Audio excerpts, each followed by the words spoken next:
ये जो खामियां बार बार निकलकर सामने आ रही हैं, अब री एग्जामिनेशन से पहले भी जिस तरीके से छोटे छोटे एरर्स जो कि एक बड़े एरर माने जा रहे हैं क्योंकि बच्चों के ऊपर ये दबाव डालते हैं, ये सब सामने आ रहे हैं, तो क्या एनटीए भरोसा जीत पाएगा? क्या ये भरोसा है कि अब ये जो री एग्जामिनेशन कंडक्ट कराया जा रहा है ये 100% सही होगा, इसमें किसी तरह की गड़बड़ी नहीं होगी? क्या भरोसा कर सकते हैं?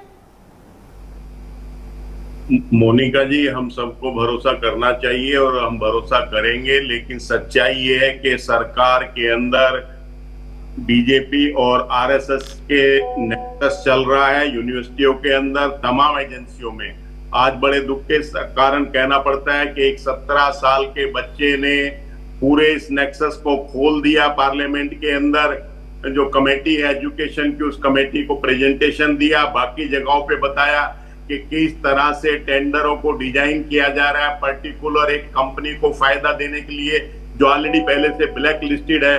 तो इससे अंदाजा लगाया जा सकता है कि नेक्सस कैसे काम कर रहा है। ये हिंदुस्तान के बच्चों के साथ खिलवाड़ कर रहे हैं। अभी 2 दिन पहले आपने देखा कि जयपुर के अंदर एक पेपर हुआ और पेपर में आंसर ही छप के आगे क्वेश्चन पेपर की जगह।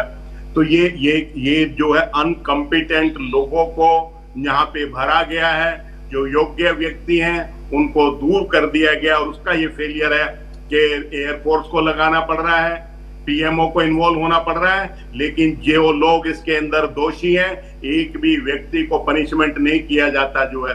क्यों? क्योंकि भारतीय जनता पार्टी और आरएसएस के जुड़े हुए हैं और उनके कहने पे तमाम काम करते हैं, जिसका खामियाजा हमारे हिंदुस्तान के बच्चों को और उनको भुगतना पड़ता है। 200 से 300 किलोमीटर डिजाइन इस तरह से किया जाता है, एक एक बच्चों को 2-2, 300 किलोमीटर दूर जाके उसको सेंटर मिलता है। यहाँ कूलिंग जोन बनाने की बात अभी हमारे दिल्ली के मंत्री कर रहे थे, लेकिन 300 किलोमीटर तक बच्चों को ट्रेनें नहीं मिलती। बच्चों को आपने देखा कि अबू धाबी का कार्ड अलॉट हो जाता है, नागपुर का बच्चा है, मतलब मजाक कर रहे हैं पूरे देश के साथ, पूरे हिंदुस्तान के नौजवानों के साथ। इनको किसी की पीड़ा नहीं है, किसी का दर्द नहीं है, इनके अंदर बिल्कुल दर्द नाम की चीज खत्म हो गई और किसी की पीड़ा को नहीं समझते, जिसका खामियाजा आज भी आपने देखा कि दिल्ली के अंदर कई जगहों पे धरने प्रदर्शन हुए। मात्र क्या कि मंत्री का इस्तीफा ही दे दे। अरे वो सबसे फेलियर मंत्री है, सच्चाई में तो पूरी सरकार फेलियर है, लेकिन कम से कम नैतिकता के आधार पर उस मंत्री का इस्तीफा तो हो जाए।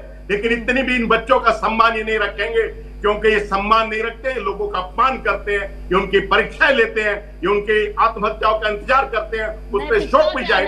देश को बख्श दें, नैतिकता के आधार पे देश को बख्श दें। कांग्रेस पार्टी, राहुल गांधी देश को बख्श दें। नैतिकता का इतना पैमाना समझ में अगर आता है तो देश को बख्श दें। यहाँ पे जला कटा उगलने से कुछ होने वाला नहीं है। अभी बात नीट की हो रही है, बीजेपी और आरएसएस की बात नहीं हो रही है।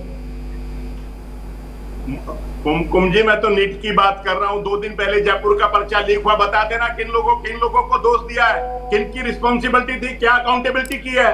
नीट का जो हुआ उसका बता दें कि ये हमने अकाउंटेबिलिटी की है, इस व्यक्ति को हटा दिया है, क्योंकि आपने अनकॉम्पिटेंट लोगों को भरा हुआ है। दिल्ली हिंदुस्तान की यूनिवर्सिटियों को पूरी तरह से फेल करने जा रहे हैं, हिंदुस्तान के शिक्षा के मॉडल को पूरी तरह से क्लब्स करने जा रहे हैं। यह सरकार की उपलब्धि है और इसी क्षेत्र में नहीं मोनिका जी, हर क्षेत्र के अंदर सरकार यही कर रही है। किसानों का हो तो 750 किसान मर जाते हैं और इनके उस वक्त के गवर्नर प्रधानमंत्री को मिलते हैं और उनको कहते हैं, किसानों की पीड़ा बताते हैं, तो गवर्नर ने कहा कि प्रधानमंत्री ने कहा क्या मेरे लिए मरे हैं किसान?